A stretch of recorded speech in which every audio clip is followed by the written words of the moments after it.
The fires in Maui, in Lahaina, is just another unbelievable event, very similar to the Marshall Fire that happened here in Colorado. And I don't know if you remember, I think it was 2 years ago now, that I showed you that the whole mountainside in the foothills completely caught on fire. It was the strangest thing I had ever witnessed. We would periodically have one fire, but it would soon be contained. In this situation, you could literally stand across from the foothills and see the entire hillside with little fires everywhere. And it just is very much like Paradise, California fire.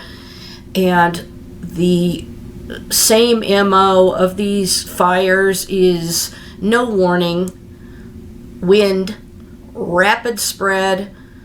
The Lahaina fire, they said, burned 1 mile a minute.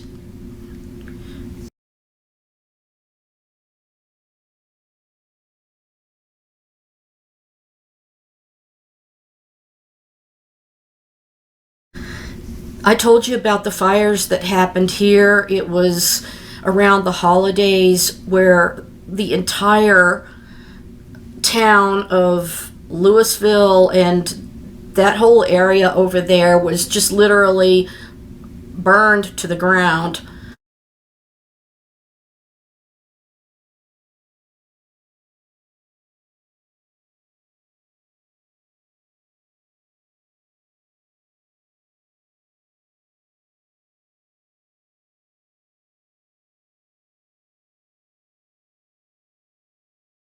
And people lost their big, beautiful homes.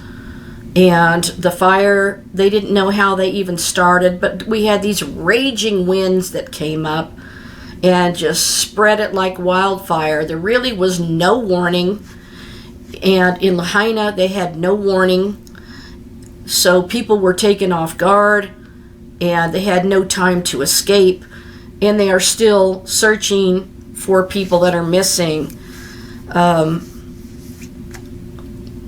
It's just an appalling situation, disgusting beyond measure that the U.S. president refused to make a comment about the fires and departed in his limo.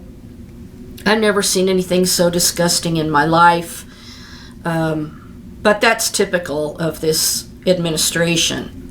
What baffles me about the Maui fire is that I know when we have a lot of different fires that have happened here in our western state, but they would take or helicopters, and they would take, big buckets and lower them down in the lakes and pull the water up and take it over and dump it on the fire.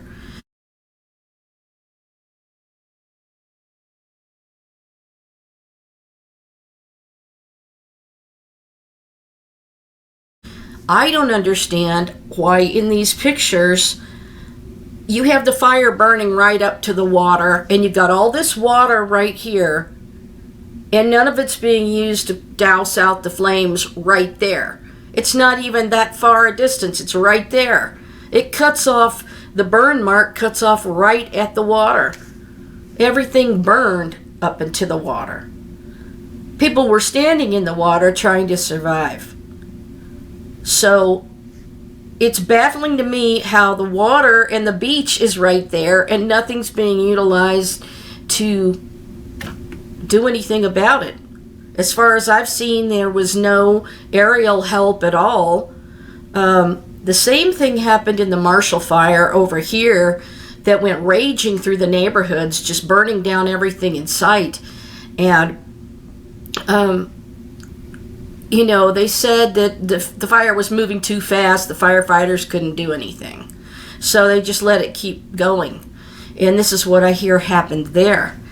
But, I wanted to investigate and research some of the situation over there. So I wanted to share a few of the things that I was thinking and see what you think about these things.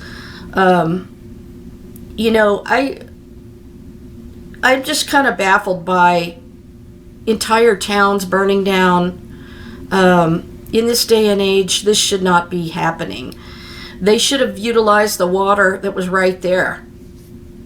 So the place that was burned down, Lahaina, is the ancient royal capital of the ancient monarchy of Hawaii. And the queen became a Christian, and she spoke out about wishing that all her people would become believers in Jesus Christ. They believed in a lot of false gods, and they had a lot of traditions of worshiping things that were not truly the one God that created the universe. So it was her prayer and hope that all of Maui would become a Christian nation. So part of what happened apparently is that Christian missionaries came there, and they were greeted by the queen, and she was, you know, the reason why a lot of people became Christians on the island. And Lahaina is the location where the ancient Hawaiian royal family lived. So this is where they are buried. Before I get to more of that story, I just want to tell you about the Waiola church. And Waiola, Wai means water, and Ola means life. So it's the Water of Life Church.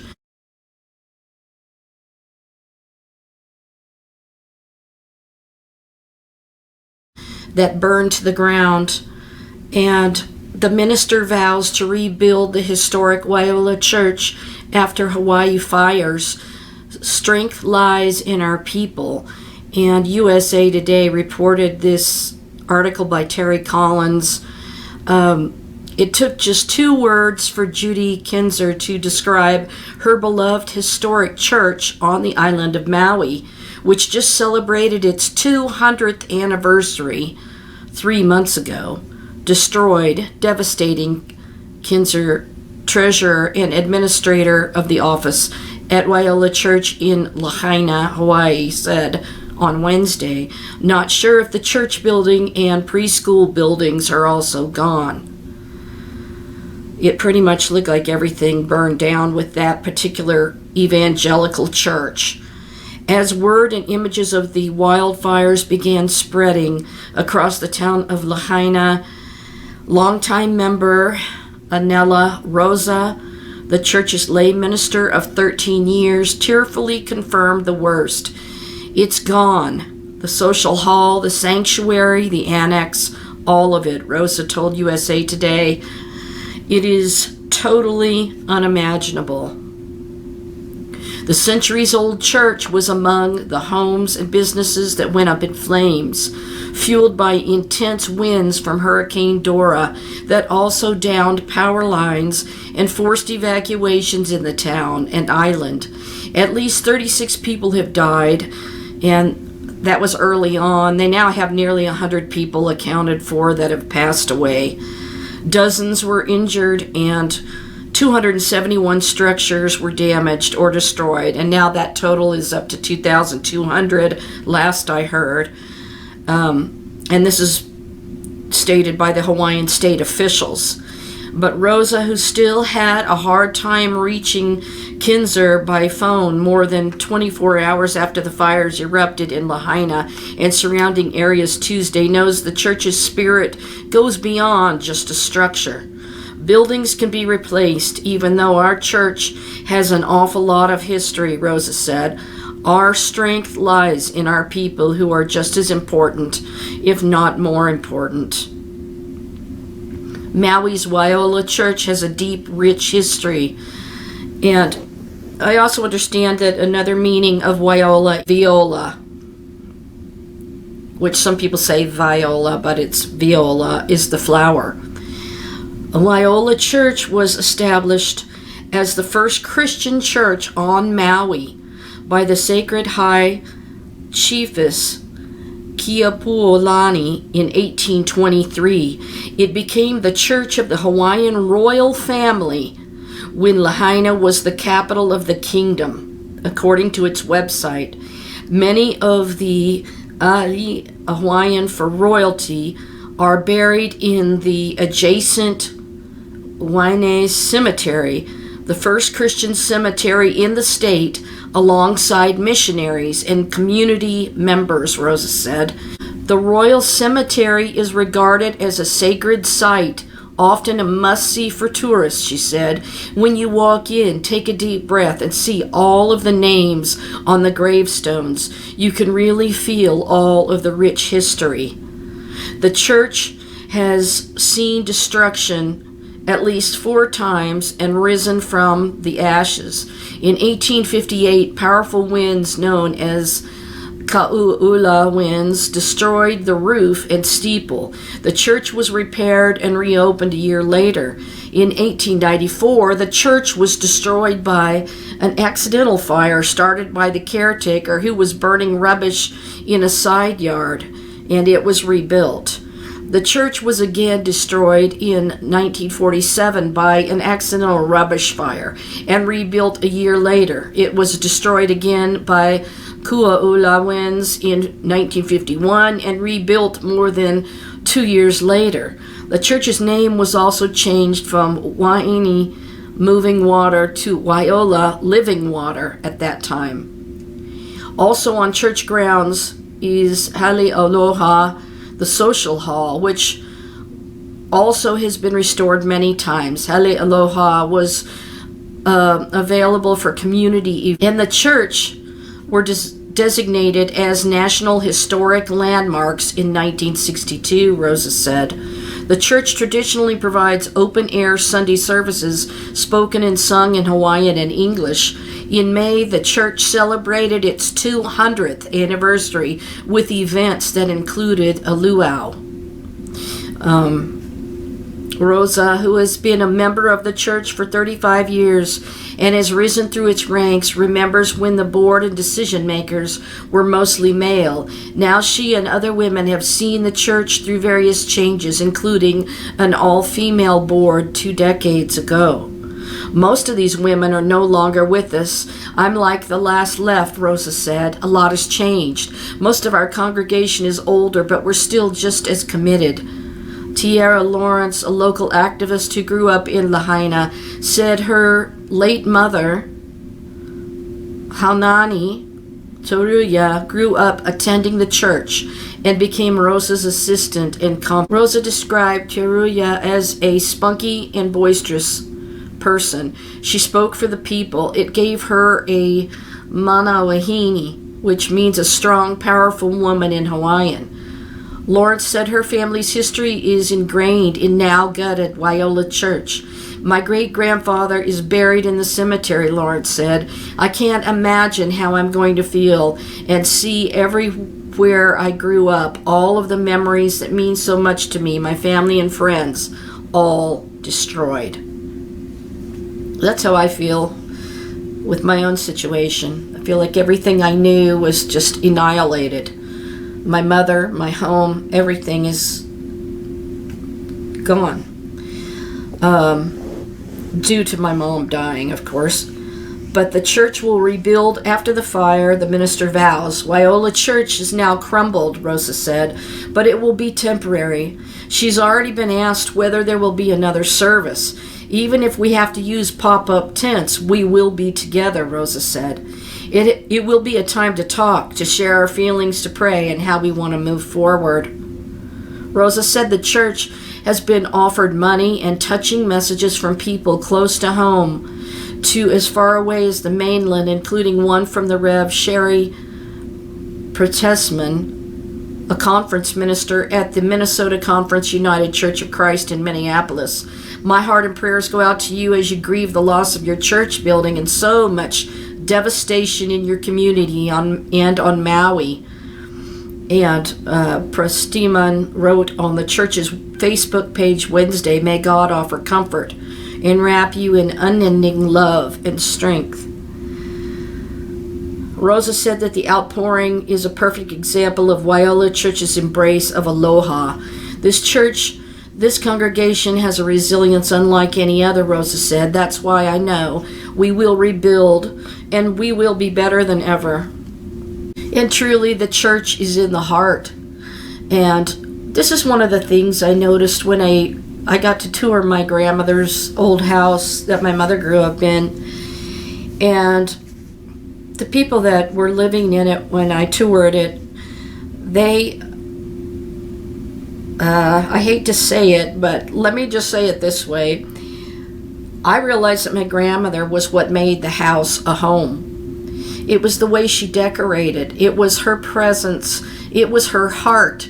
Everything that she decorated with that made it what it looked like, all came from her heart of artistic elegance and making a house a home.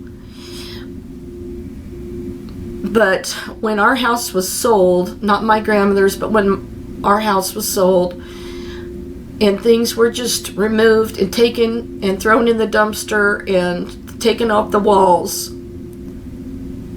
all I had was my mom's artistic eloquence and beauty, the home that she created, that she made with her talents and design ability and beautiful decorations and all of this. But it comes down to what's left is what's in our hearts, and that's what we have and that's what we hold on to. Those people there, my heart is with them. I went through those fires here. I mean, I didn't personally have anything burned down, but I know people that did, because people came to the hotel here and stayed, waiting to find out about rebuilding. A lot of people came from over where that town burned down, and stayed here. And, people are just recently moving into rebuilt homes. Some people are still in the holding pattern after all this time. So the thing is, people are displaced from everything, every memory, everything they've known. And, God says He will turn your ashes to beauty. And when you've lost everything, and you know what that's like, it's devastating. It's devastating not only to lose your parent, your grandparent, your father, and everything, but it's devastating to lose your stability, your home base that you've always had to run to.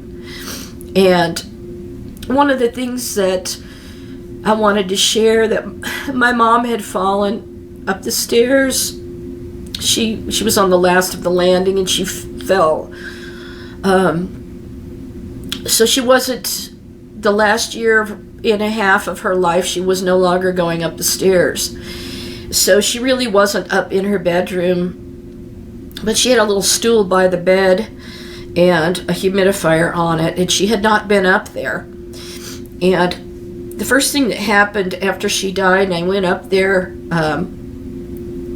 there was, there was a note underneath the humidifier. The first thing I felt was insecurity of, I'm going to lose this home. I'm going to lose my place that I live. I don't know where I'm going to go. Somehow my mom had left a little note. She liked to write down scriptures on recipe cards and things. If she had a blank piece of paper in her checkbook after the checks were all gone, there was just a cardboard, she would use that to write a note, a Bible note, scripture on. So she wrote down on this it was one of those things out of the checkbook. It was a piece of paper that held everything together. And I looked down at the words, and it said, God is our security. So that meant that everything that was about to disappear and go away that I had ever known was going to go away. But the one thing that is left is God. And He is your stability and security. Even if you don't have the building that's your home or that's your church, God is alive in our hearts. He is that living water. And even though Satan comes in to steal, kill, and destroy, he will not have the ultimate victory, because there's a God of the universe that created everything, and He came to reverse this horrible curse that's on the earth that causes people to die. And by His death, burial, and resurrection, He has reversed the curse of Adam and Eve, and when He comes again, this curse will be removed off the earth. So, I'm sorry, I've got tears coming down here. I remember in the situation where the whole town of Louisville was about burned to the ground, a big portion of it where people lived, it was just like that. It was raging uncontrollably, and the fire was moving farther and farther east, away from the foothills, and was moving towards where my sister lives. And they were on the verge of evacuation. So thank God something happened. I think that it started raining or something happened. Snow came down. I think it was snow, if I recall. But anyway, God stopped it from spreading any further. And there's things that happen in life that you just can't control. I couldn't control having my mother live or die, and now I've got to live with it that she's dead. Alive with Jesus, though, in spirit and soul. So the Waiola Church is the site of a historic mission established in 1823 on the island of Maui in Hawaii. The cemetery is the final resting place for the early members of the royal family of the Kingdom of Hawaii.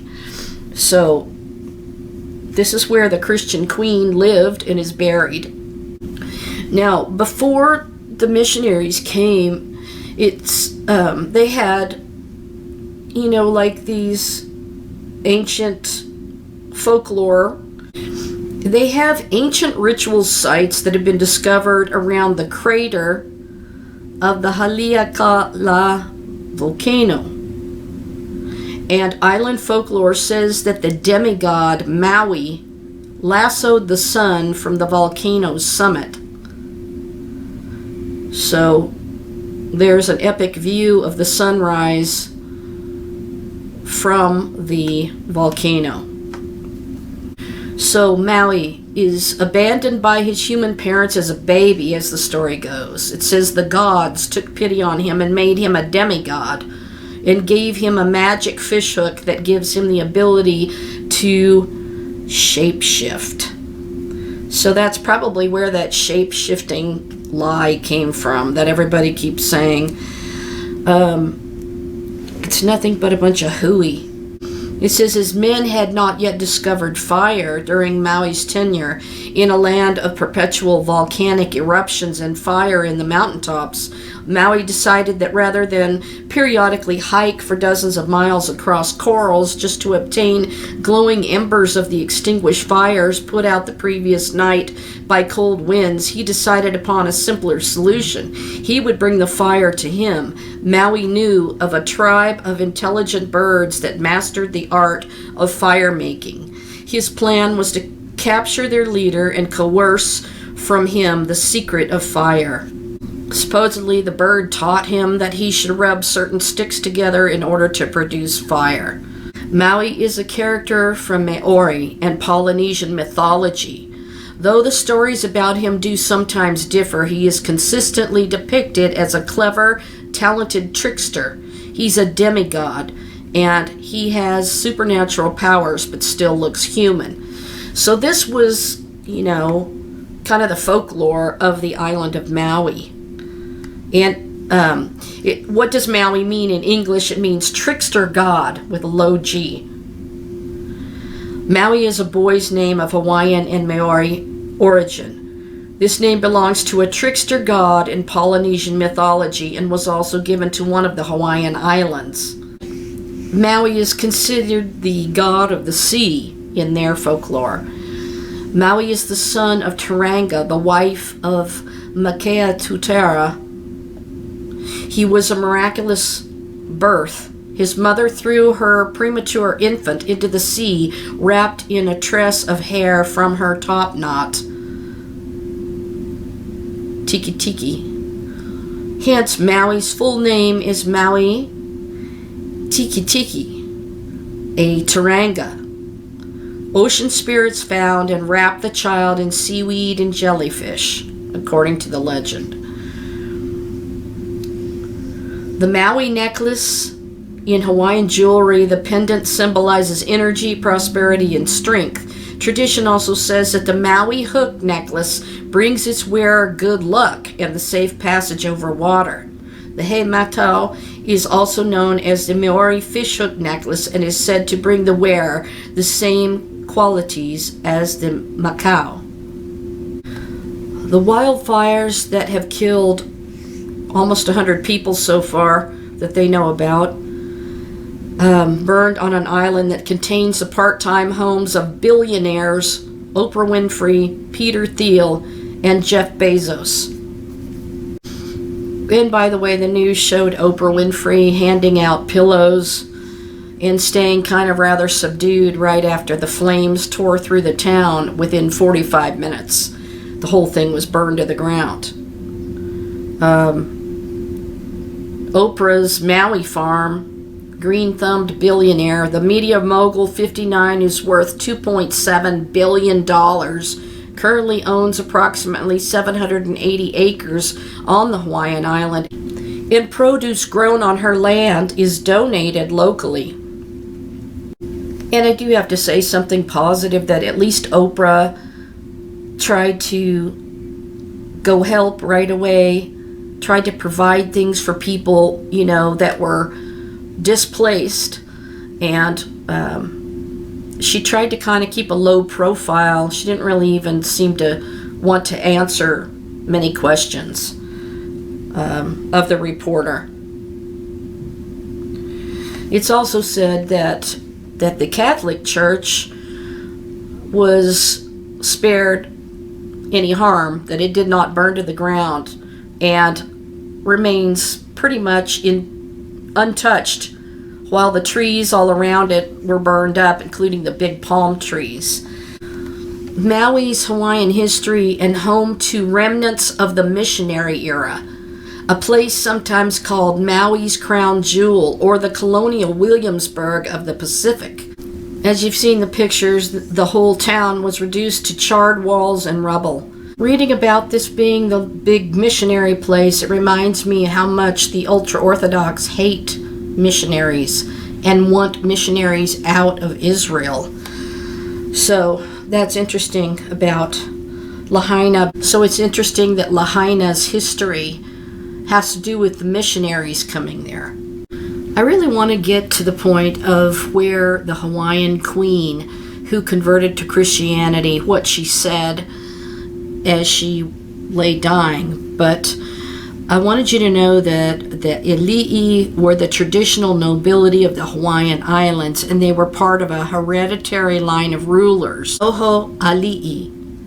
Keopuolani was among the highest ali'i of all the islands of Hawaii in her days, a ranking called Naha. This meant she was the product of a royal half-sister and brother's marriage. Her extended genealogy displays an extreme case of pedigree collapse. In the 5 preceding generations, the 64 possible positions for her ancestors are filled by only 30 individuals, largely due to multiple half-sibling marriages. This lineage gave her unquestionable social and political influence, which made her a coveted marriage partner for a chief to ensure heirs to inherit the combined ranks and birthrights of both parents. She married Kamehameha in 1795, and their marriage linked the house of Kamehameha to the ruling house of Maui and the old ruling house of Hawaii. Although Kamehameha had his own claims to these islands, Keopuolani further cemented his legitimacy over his usurpation of his cousin, Keopuolani's father. She possessed the kapu moa prostrating taboo, which required commoners to fall on their face on the ground at her presence. When chanters mentioned her name, listeners removed their kapu, their bark cloth garments, above the waist in deference. Even the touching of her shadow by commoners was punishable by death. She was kind-hearted and never enforced those punishments. Even Kamehameha had to remove his melo loincloth in her presence. She was amiable and affectionate, while her husband was not.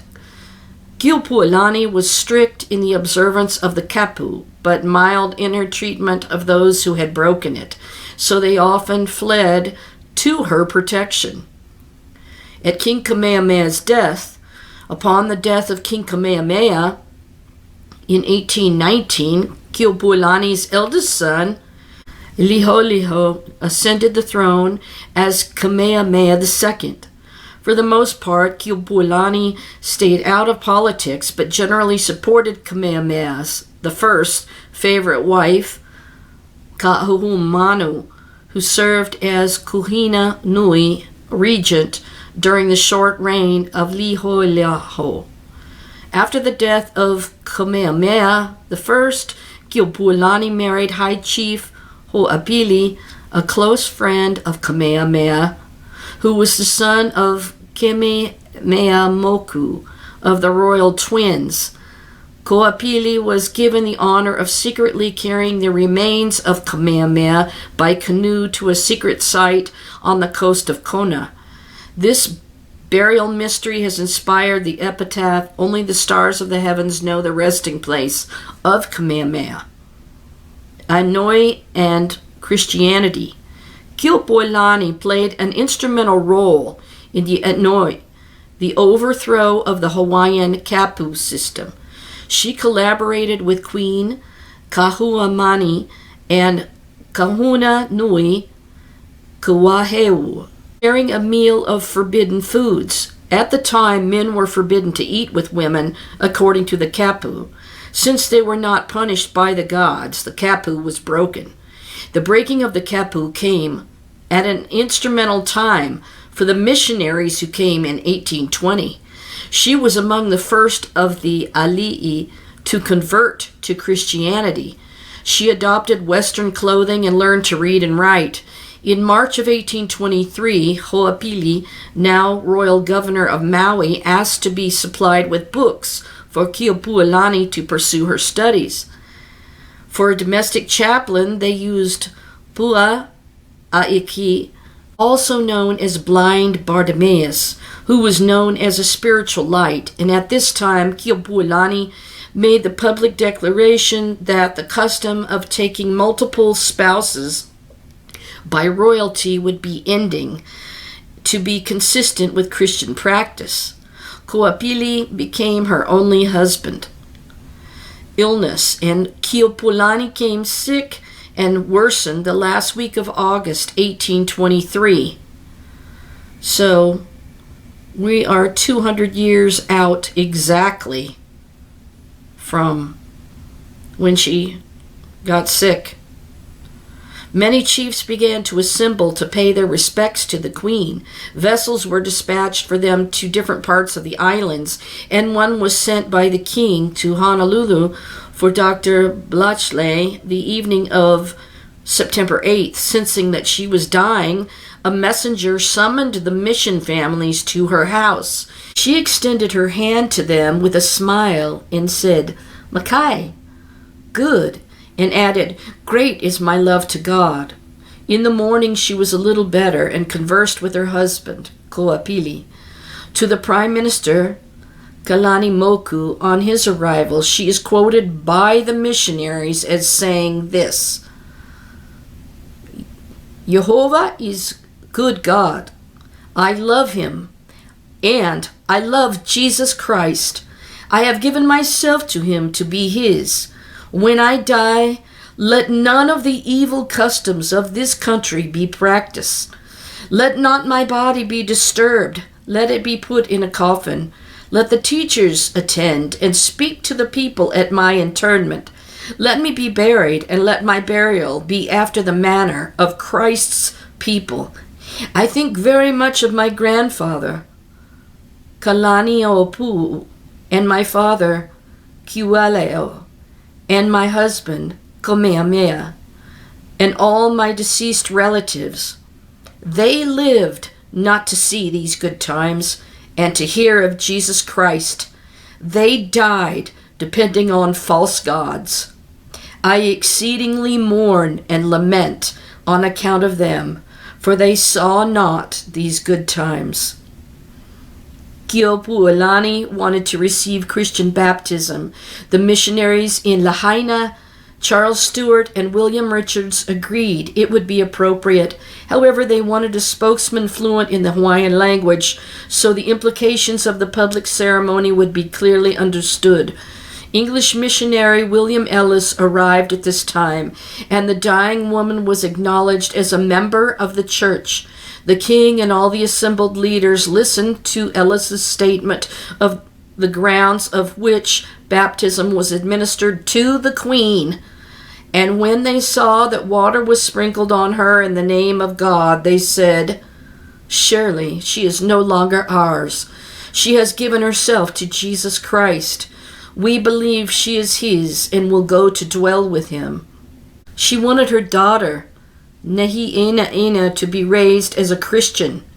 Keopuolani took her Christian name from Charles Stewart's wife, Harriet Stewart, and her daughter would take the same name. An hour afterwards, in the early evening of September 16th, 1823, the Queen died.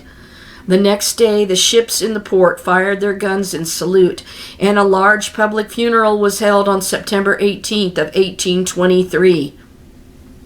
She was buried at a new tomb at Eli Kamani in Lahaina.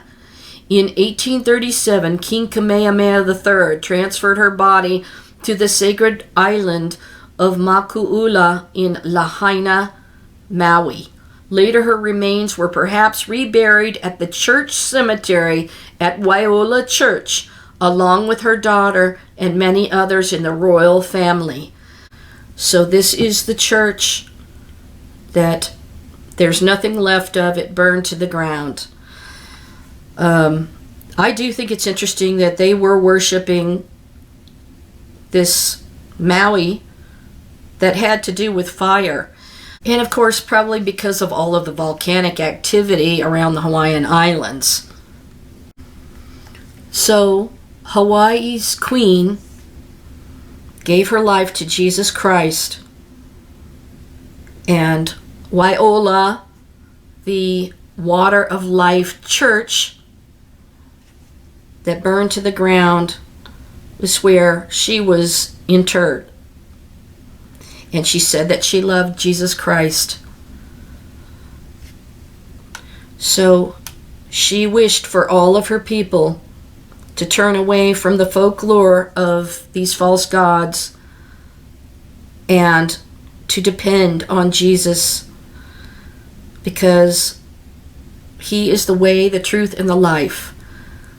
And the hope that they have is in him, and to restore their beautiful island, to trust in the Lord, to trust in Yeshua, Jesus, like the Queen said that she wanted for her people. Many of the people died not knowing the Messiah, Jesus, not knowing the salvation that he provided. And the Queen said when she died, "Let none of the evil customs of this country be practiced." She really loved Jesus, and she said that her people had died depending on false gods. I just wanted to give you a little of that history because the Hawaiian royal family is buried there at the cemetery and of this Waiola church. So I'll finish this by reading Isaiah 61. And this is the very verse that Jesus stood in the synagogue and read, and all the eyes of all the rabbis and the people were upon him. This is the year of the Lord's favor that he proclaimed was being fulfilled in their hearing. Isaiah 61:1. The Spirit of the Lord God is upon me, because the Lord hath anointed me to preach good tidings to the meek. He hath sent me to bind up the brokenhearted, to proclaim liberty to the captives, and the opening of the prison to them that are bound, to proclaim the acceptable year of the Lord, and the day of vengeance of our God, to comfort all that mourn, to appoint unto them that mourn in Zion, to give unto them beauty for ashes, the oil of joy for mourning, the garment of praise for the spirit of heaviness, that they might be called trees of righteousness, the planting of the Lord, that he might be glorified. And they shall build the old wastes, and they shall raise up the former desolations, and they shall repair the waste cities, the desolations of many generations. And strangers shall stand and feed your flocks, and the sons of the alien shall be your plowmen and your vine dressers. But ye shall be named the priests of the Lord. Men shall call you the ministers of our God. Ye shall eat the riches of the Gentiles, and in their glory shall ye boast yourselves. For your shame you shall have double, and for confusion they shall rejoice in their portion. Therefore in their land they shall possess the double. Everlasting joy shall be unto them. For I, the Lord, love judgment. I hate robbery for burnt offering, and I will direct their work in truth, and I will make an everlasting covenant with them. And their seed shall be known among the Gentiles, and their offspring among the people. All that see them shall acknowledge them, that they are the seed which the Lord hath blessed. I will greatly rejoice in the Lord. My soul shall be joyful in my God, for he hath clothed me with the garments of Yeshua, Jesus, salvation. He hath covered me with the robe of righteousness, as a bridegroom decketh himself with ornaments, and as a bride adorneth herself with jewels. For as the earth bringeth forth her bud, and as the garden causeth the things that are sown in it to spring forth, so the Lord God will cause righteousness and praise to spring forth before all the nations. Hang on to your faith. Never lose your faith in God, Jesus the Messiah, and his Holy Spirit, no matter what bad things happen and how much you have lost, and you are looking at ashes. But God has beauty in mind to restore you from the evil that has been perpetrated from the devil. We are under the curse on this earth until the Lord comes. And that's why we hurriedly say, Maranatha, come Lord Jesus, and bring us to your heavenly kingdom, paradise eternal, that no destruction can come upon. I'll read Jeremiah 31:18. Hear the word of the Lord, O ye nations, and declare it in the isles far off, and say, he who scattered Israel will gather him, and keep him as a shepherd does his flock. For the Lord has redeemed Jacob, and ransomed him from the hand of one stronger than he. Therefore they shall come and sing in the height of Zion, streaming to the goodness of the Lord. For I will turn their mourning to joy, will comfort them, and make them rejoice rather than sorrow. I will satiate the soul of the priests with abundance, and my people shall be satisfied with my goodness, says the Lord. If the Hawaiian queen was still alive, she would tell the people of Maui, never lose your faith in Jesus Christ, and to hold on, stay strong, comfort one another, that he's coming again, and soon this too shall pass. And grieving the loss of loved ones is very painful. It takes a lot of time to learn to live with the changes.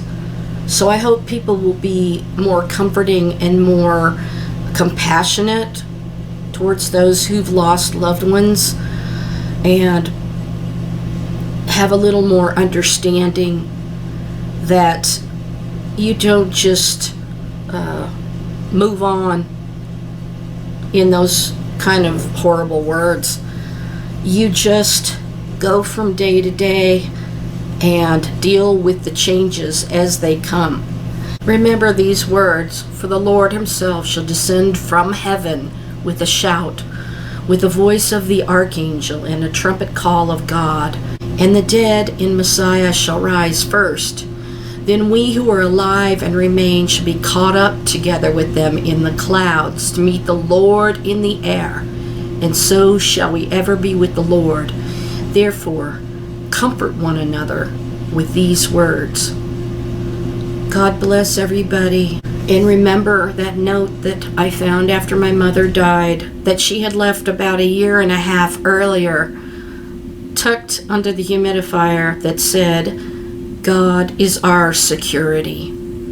So when everything's yanked out from under you and you have no home and you've lost everything and you've had people die that you really and truly deeply love, and they're suddenly not there in your presence, we know that we can rely on God and that He gives us a security that nothing can. I find it so comforting to think about the fact that my mom left that note right by the bed and never went up there for 1.5 years. I went up there to get stuff for her, and after she died, the one thing I needed to hear was some message about, it's like everything was turned upside down and my security was vanishing away. Everything that had been stable and secure for years and years and years suddenly, just without warning, got flipped like a coin. And I'll never forget seeing those words, God is our security, written in my mom's handwriting on that piece of paper. And security means that both partners are elevated, knowing they have someone to stand by them no matter what life slings their way. So God is our partner. He's our bridegroom, and He stands by us no matter what the enemy slings our way. And security means that girls, adolescents, young women, and vulnerable groups can all feel safe without fear of danger that could cause us physical, psychological, or material harm. And anything with the potential to cause harm would be controlled to protect the life, health, and well-being of people and the community. Job 11:18 says, and thou shalt be secure, because there is hope. Yea, thou shalt look about thee, and shalt take thy rest in safety. And because you trust in the Lord, you can have hope that He's coming again. Fox News aired a couple of ways that you could help these people in Maui. One is a website, helpmauinow.com. It was aired on Fox News with a gentleman that lives in Maui. And the Red Cross has a number, 1-800-RED-CROSS, which is 800-733-2767. Text the word Hawaii to 90999 to make a $10 donation for the Red Cross. I'm not affiliated with either one of those, but this is just a couple of the places where they said you could help the residents of Maui. When I think about my mother leaving those words next to her bedside, not knowing that that's the message I would need after she died, to know that God was my security in those tumultuous times. It just is really kind of a miracle that message was there. So I wanted to share these things that meant a lot to me, and I just don't know how I would have made it through that time at all. It's just very painful. So I know everybody's praying for these people, and they need people to help them and strengthen them and to put their arm around them. And let's not lose sight of that. As soon as you lose somebody, you realize you'll never be putting your arm around them again in this life. As I have certainly found that out, having lost so many people. One more thing I wanted to say. Will you please pray for me about the neuropathy in my feet, which I'm getting some special sound wave therapy on. But it caused me to trip in the middle of the intersection, and I went skidding across the asphalt on my knee, which is very scraped up for the last few days. It's been extremely painful, and it's got a big bloody scrape across it. It was very painful. My glasses flew off about 3 feet from me. My phone flew out of my hand and cracked the protective glass on there. And I had a drink in my hand with ice in it, and that went flying out, and all the ice came flying out. It was way over there. And I was literally laying in the middle of the road, and nobody came to my rescue at all. Nobody. And this street was like, it kind of goes up and down a little ways, and because of the situation with my feet, I don't think that I felt that shift of going up, and my shoe just tripped. So I was laying in the middle of the intersection, literally. And to show you how compassionate people are these days, a lady drove up coming right towards me in the opposite lane, because I was basically almost in the middle and in the intersection, and she rolled down her window, and about that point I was trying to push myself up off these pebbles on the asphalt, and she goes, "Oh, well, that's good. Now you're at least standing up." And she never made an attempt to get out of her vehicle to come help me up, because it's difficult if you have neuropathy in your feet to stand up from that kind of position in the middle of a street. And by the grace of God, nobody came and ran over me, thank the Lord.